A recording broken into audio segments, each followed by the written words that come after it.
Nous vous invitons à vous abonner si ce n'est pas encore fait, à activer la cloche pour être au courant de nos prochaines vidéos, à nous suivre sur nos réseaux Facebook, Instagram, adventiste.mq. Bon visionnage et prenez soin de vous.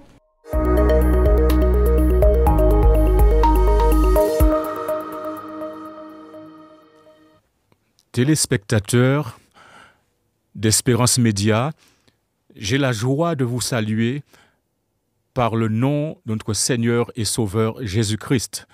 Que sa paix demeure chez chacun de vous. Au 3e sabbat de l'année, c'est encore la période où l'on formule des vœux. La période où, dans certains milieux, l'on procède à un inventaire. Un inventaire afin d'estimer la situation détaillée, physique et financière du patrimoine d'une société. En pensant à la performance de l'année écoulée, ce sabbat pourrait bien être l'occasion de faire l'inventaire de sa vie par rapport à Dieu, l'occasion de regretter ou célébrer des événements passés. Regretter ou célébrer équivaut à prendre le temps d'analyser le passé, de considérer le présent et de se projeter dans l'avenir. Mon objectif ce sabbat, anniversaire de la Terre, c'est de vous inciter à prendre le temps pour considérer la qualité de votre relation avec Jésus et avec les autres. Ceci est important pour la consolidation de votre marche spirituelle en direction de l'éternité, à une époque où les choses se corsent. J'aime à croire que chaque sabbat est une occasion spéciale afin de témoigner de sa reconnaissance à Dieu. Celui qui vous a conduit pendant toutes ces années, à travers vos péripéties, à travers vos tribulations, vos luttes, vos joies, vos peines, et à qui seul soit honneur et gloire au siècle des siècles. Quel que soit le niveau de spiritualité que vous avez atteint, quelle que soit la qualité ou la quantité d'épreuves que vous avez traversées, comprenez bien que le combat n'est pas terminé. La lutte continue. Le combat n'est pas fini. Ce n'est pas la fin du parcours parce que Dieu voudrait que vous alliez encore plus loin. L'idée que Dieu mène son œuvre à la perfection est présente dans le discours de Paul aux Philippiens, chapitre 1, verset 6, où il dit « Je suis persuadé que celui qui a commencé en vous cette bonne œuvre la rendra parfaite pour le jour de Jésus-Christ. » Amis chrétiens, je rappelle à votre mémoire que Dieu avait auparavant pris un cep d'Égypte et l'avait planté dans le pays de Canaan. Maintenant, il prit un autre cep, son propre fils, et le planta en Israël. Cela veut dire qu'il s'intéresse donc à sa vie. Il ne la laisse pas en friche à la merci de l'ennemi. Et si vous ne me croyez, alors lisez dans Jean chapitre 15, versets 1 et 2. La Bible déclare « Je suis le vrai cep, et mon Père est le vigneron. Tout sarment qui est en moi et qui ne porte pas de fruit, il le retranche, et tout sarment qui porte du fruit, il l'émonde, afin qu'il porte encore plus de fruits. » Père éternel, aimons de nous aujourd'hui, afin que nous portions encore plus de fruits au nom de Jésus. Amen. Arrêtons-nous sur la phrase « Tout sarment qui est en moi et qui ne porte pas de fruits. » Comprenez que celui ou celle qui professe être en Christ est supposé, ou alors, si vous préférez, doit répondre à l'attente de porter du fruit approprié à sa profession. Il ou elle est attendu au niveau du fruit en lien avec sa profession. En d'autres termes, on s'attend à ce que celui ou celle qui professe être en Jésus-Christ porte du fruit approprié en adéquation avec sa profession. Dans cette parabole, les disciples sont représentés comme étant les branches du cep. Comme les branches dépendent de leur connexion à la source d'approvisionnement pour la vie et la productivité. Ainsi, le chrétien, la chrétienne dépend de l'union à Christ pour la vie spirituelle, mais aussi pour la productivité. Et ça, c'est la qualité de ce qui est salutaire, de ce qui donne du résultat. Ainsi, ne pas porter du fruit quand on professe le nom de Jésus est une anomalie, puisque celui qui professe être en Jésus-Christ est supposé satisfaire l'injonction de porter du fruit approprié à ce qu'il professe. Jésus affirme, « C'est donc à leurs fruits que vous les reconnaîtrez. » Ainsi donc, vous et moi sommes attendus au niveau des fruits en lien avec notre profession. Car le verbe professer veut dire prétendre, déclarer, proclamer, pratiquer, exercer. On s'attend à ce que celui ou celle qui professe être en Jésus-Christ porte des fruits en accord avec sa profession. On appelle ces fruits, dans d'autres parties de la Bible, le fruit de l'esprit. En effet, dans Galates chapitre 5, verset 22, la Bible dit « Mais le fruit de l'esprit, c'est l'amour, la joie, la paix, la patience, la bénignité, la tempérance, la douceur. » Dans Éphésiens chapitre 5, verset 9, Paul parle du fruit de la lumière qui consiste en toutes sortes de bonté, de justice et de vérité.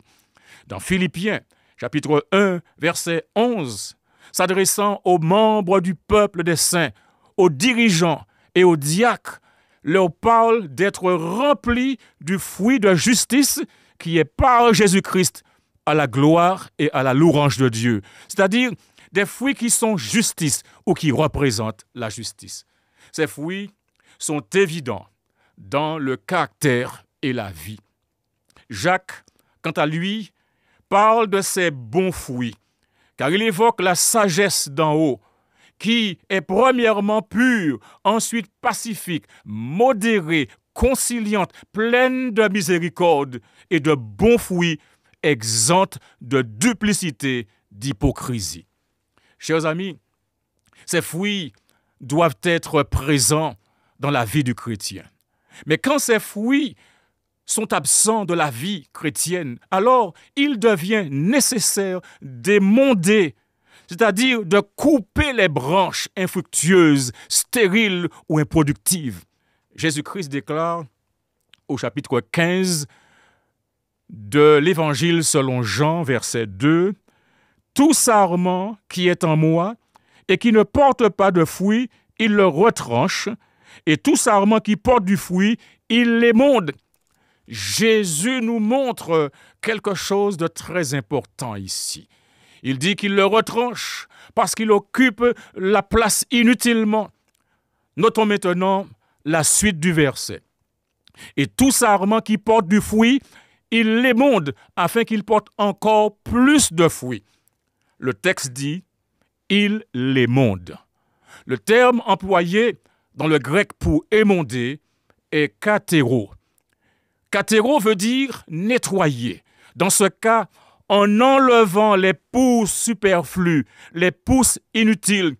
S'appliquant aux chrétiens, il est approprié de dire qu'à travers ce procédé que le caractère est purgé par les tests, par les épreuves de la vie.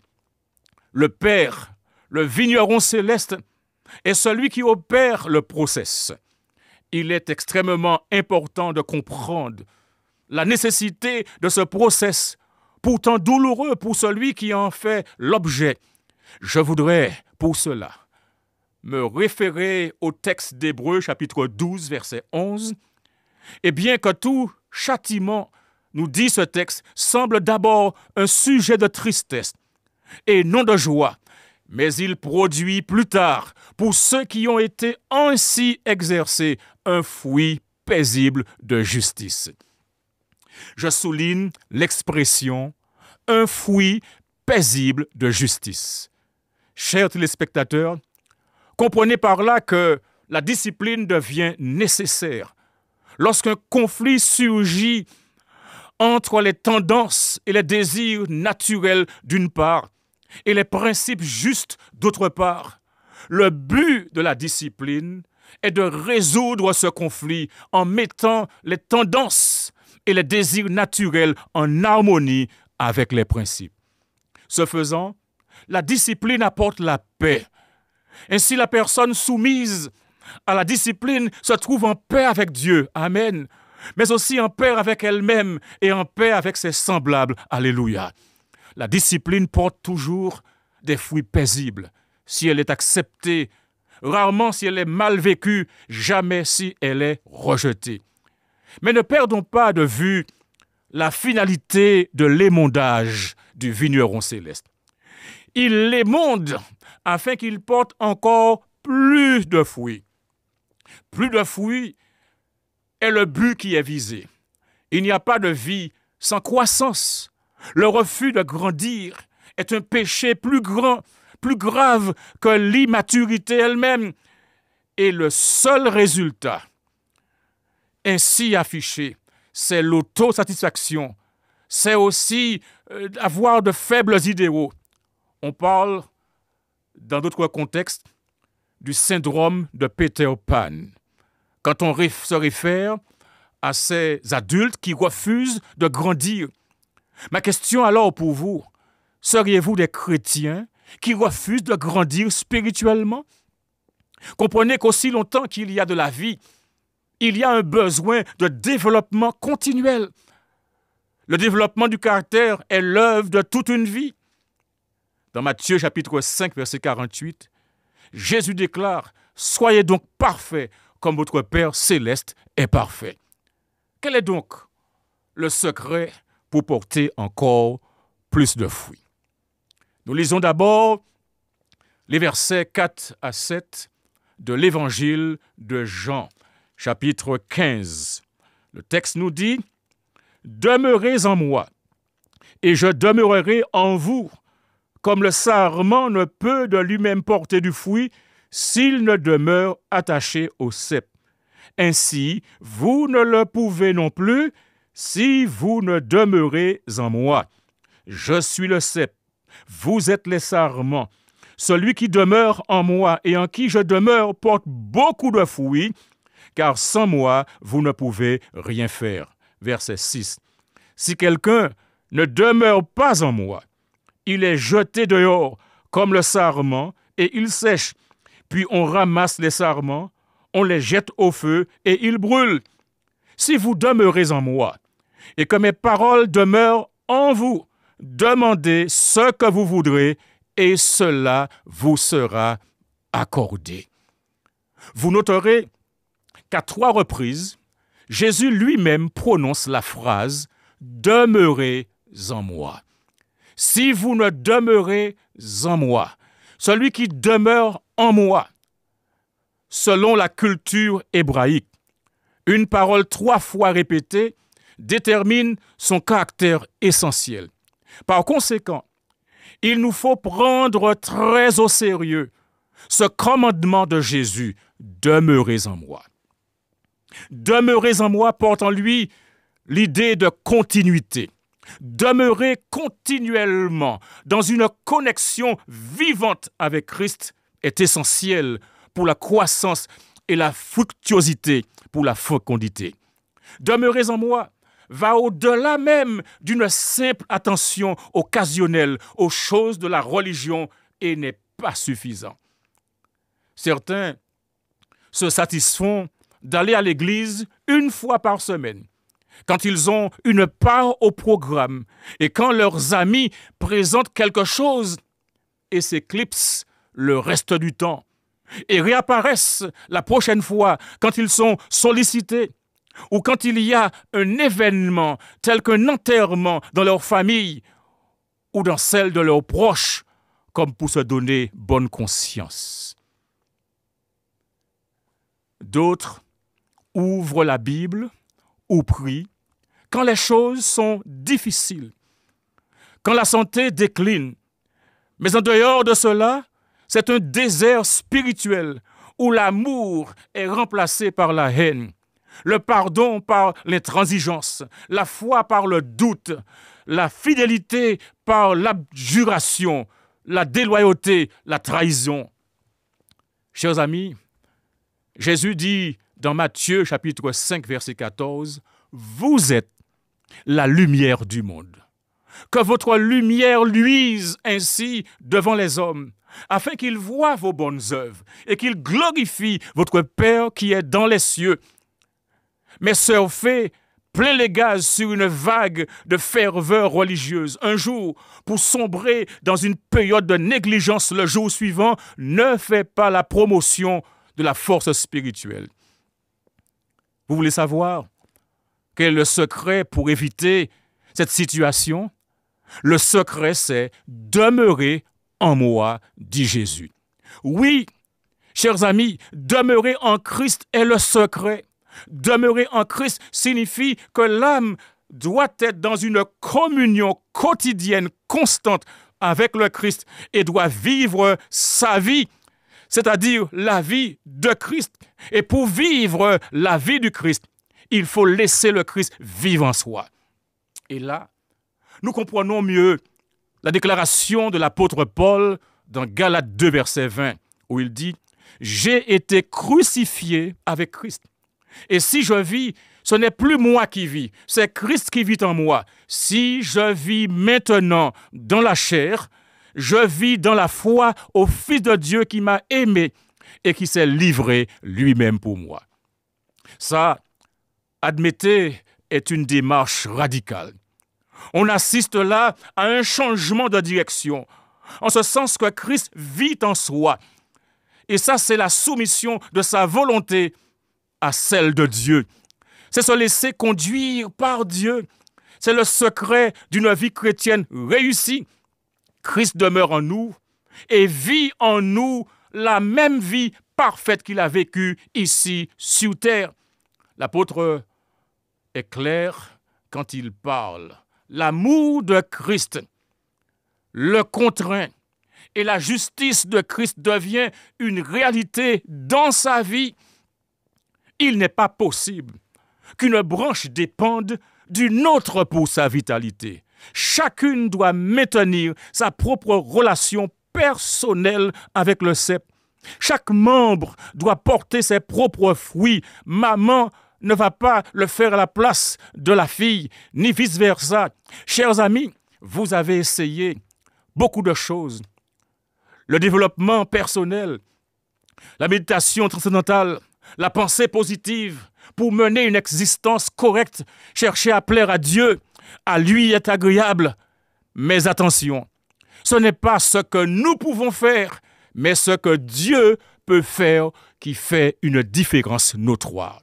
Car notre succès ne dépend pas des capacités que nous possédons, ni celles que nous acquérons, mais du Seigneur Jésus-Christ.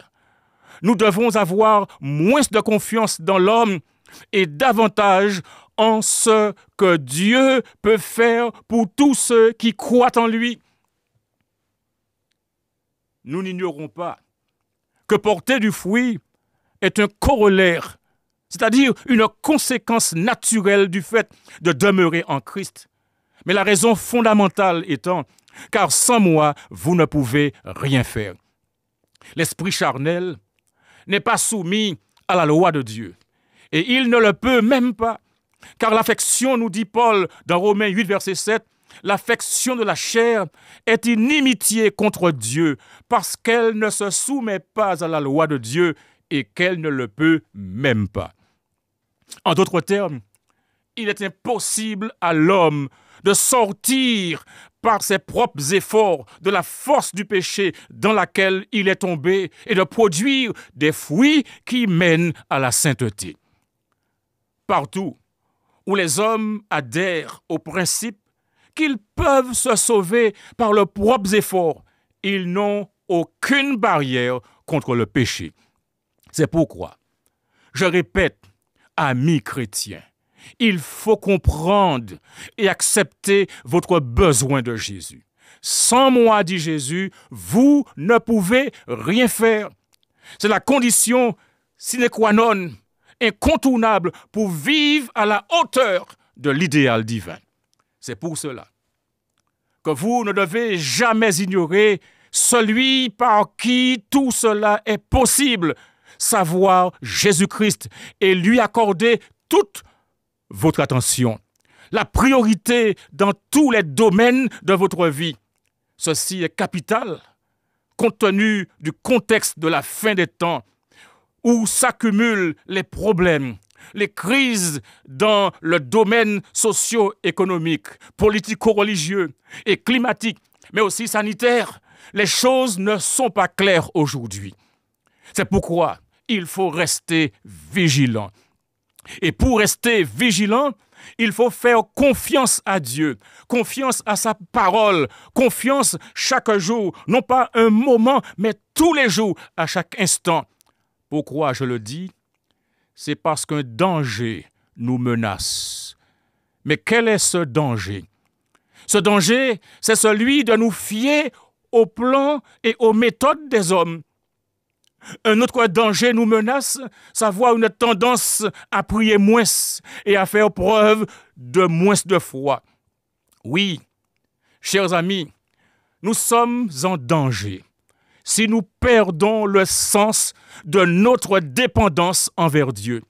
Nous sommes en danger si nous négligeons de rester avec Jésus. C'est pourquoi je vous exhorte, je vous en supplie, au nom du Seigneur, demeurez en Jésus en toutes circonstances. Et soyez conscients que c'est sa puissance qui accomplit tout le travail, et donnez-lui gloire, donnez gloire à Dieu.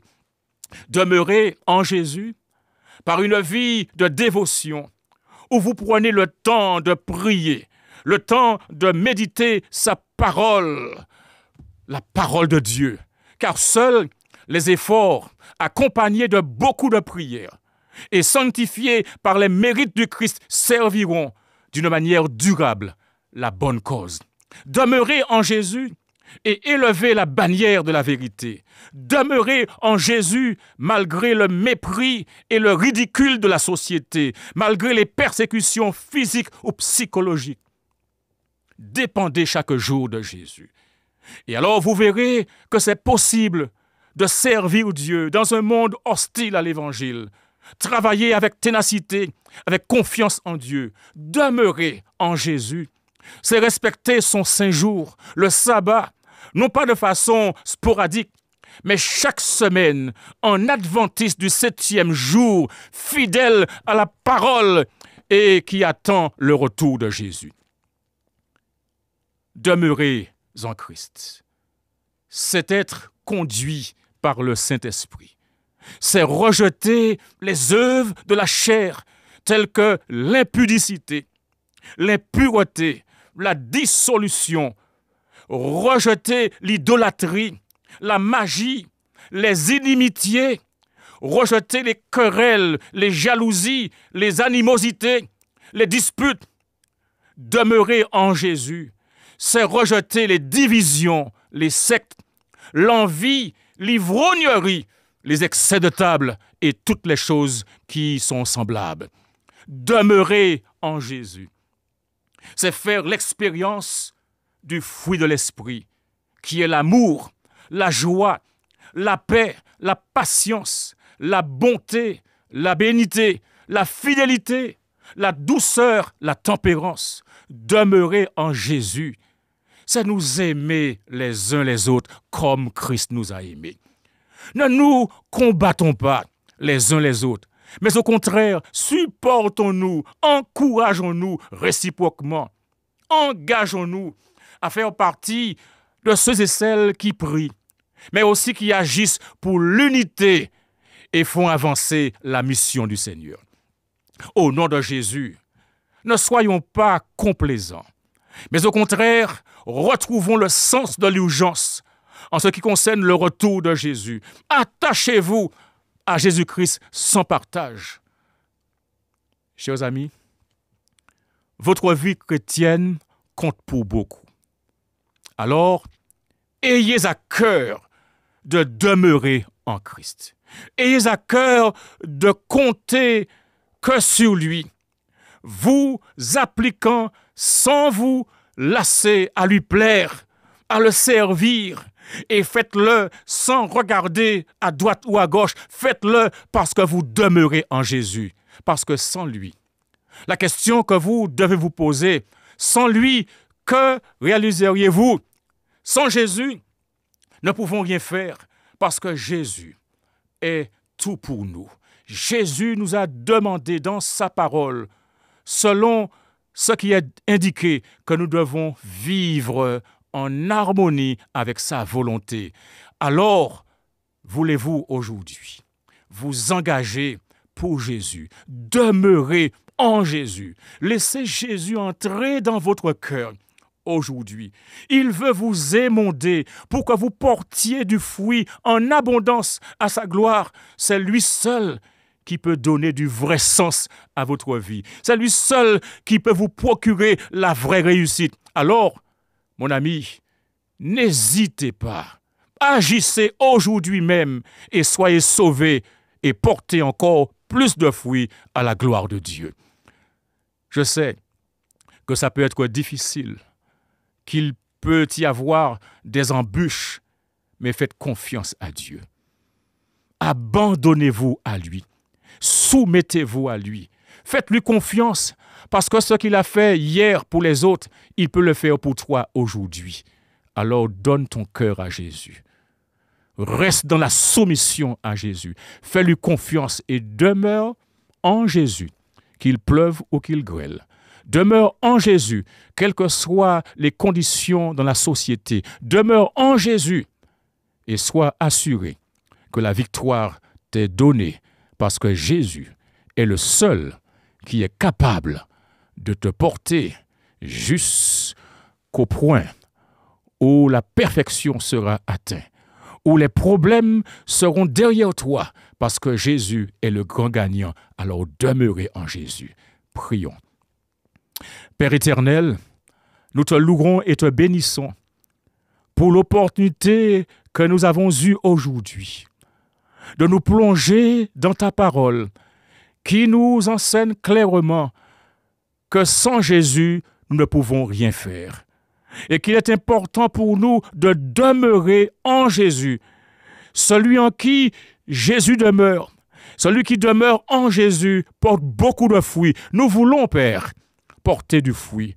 Nous voulons, Père, remporter les victoires. Nous voulons, Père, avancer et faire ta volonté et ta volonté seule.